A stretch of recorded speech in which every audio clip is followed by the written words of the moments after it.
Good morning. It is Wednesday, the 16th of March.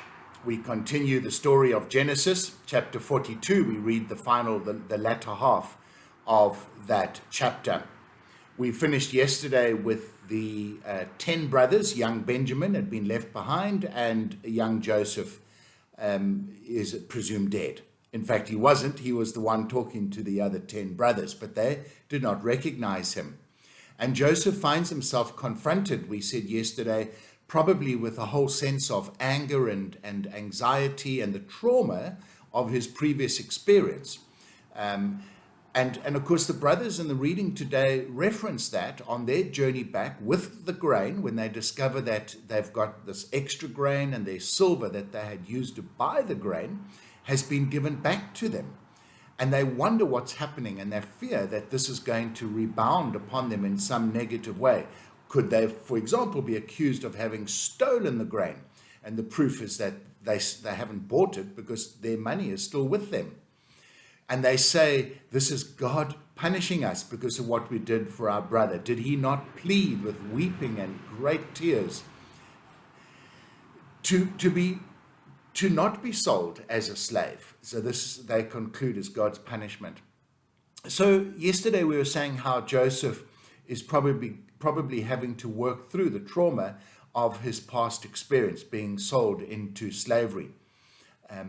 When that happened to Joseph, I think God knew what the future unfolded would be, but Joseph did not. He thought this was really the end of his life as he knew it. Any privilege, any authority gone. He would be a slave for the rest of his life, die young from hard work. And it very nearly happened. He was thrown into jail. And it was only because God was with him that he was able to attain the position he finds himself in. But that position of authority and privilege and power that he finds himself in now cannot and does not simply undo the trauma of the past. So this all bubbles to the surface, I believe, when the brothers confront him. And when the brothers find that they are not being treated as fairly or as easily as perhaps they hoped the process would go. And we did say or suggest yesterday that there was some degree of rationale for this, not only perhaps the anger, the emotions that Joseph was struggling with, but also the fact that Egypt was under some form of threat at the moment from a Hebrew type of person, people group. And so Joseph, perhaps according to the protocol of the day, needed to be very cautious about who he sold the grain to. But I think Joseph also, and probably more powerfully so, did want to meet his family again. He wanted to be reunited with his family. And he took the opportunity, perhaps in a clumsy way, to get to see his brother Benjamin.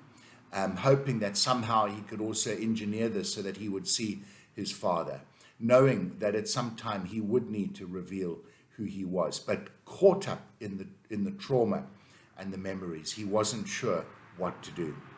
So the brothers are thrown into jail for 3 days, and on the third day they are released.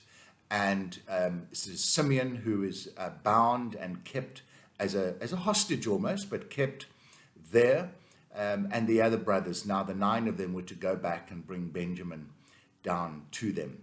And that's where the story ends today. And for me, there's this great trauma and turmoil and a living memory of the past and having to learn how to deal with it. And perhaps we should read this story in Genesis 42 and even going the chapters before that, the whole saga of Joseph. Read it slowly and carefully and try and understand the trauma of those who have lost their privilege and authority and been enslaved under some form of political system, perhaps, or for some other circumstance, and to try and think through, how did these people work through the trauma they have experienced?